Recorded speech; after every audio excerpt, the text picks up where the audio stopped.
Les théories du management ont toujours été traversées par deux dimensions contradictoires.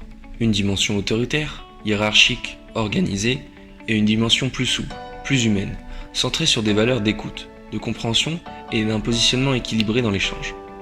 La première a donné naissance au management vertical, des grandes organisations, mais aussi à toutes les théories de rationalisation de l'organisation du travail. Mais la seconde n'est pas non plus le résultat d'une réflexion contemporaine.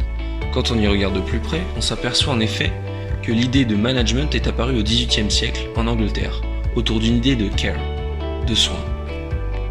Le monde du travail change à toute vitesse, transformé par la révolution numérique et une nouvelle génération qui refuse le management à la papa.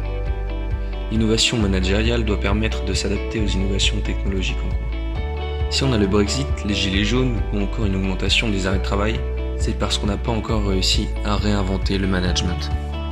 Le leadership plébiscité par les jeunes, juste une bonne personne. Selon plusieurs études réalisées, les mots qui ressortent pour définir un bon manager sont transparence, empathie et fragilité. C'est-à-dire une capacité à reconnaître qu'on peut se tromper ou qu'on ne sait pas. C'est une définition du chef tout à fait différente de celle qu'on a actuellement. Le manager du futur devra apporter plus d'autonomie et d'authenticité. En fait, tout converge vers plus d'individualisme dans le travail, mais pas dans le sens péjoratif, plutôt dans le sens de la liberté de l'individu.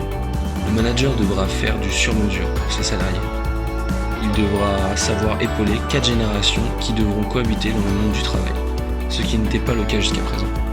Notre environnement de travail connaît des bouleversements sans précédent. Nous changeons systématiquement presque tout dans le fonctionnement des organisations, mais en général, nous mesurons et récompensons encore le comportement d'après de vieilles métriques. Car changer de système prend du temps. Le présent, c'est le passé, le futur, c'est maintenant.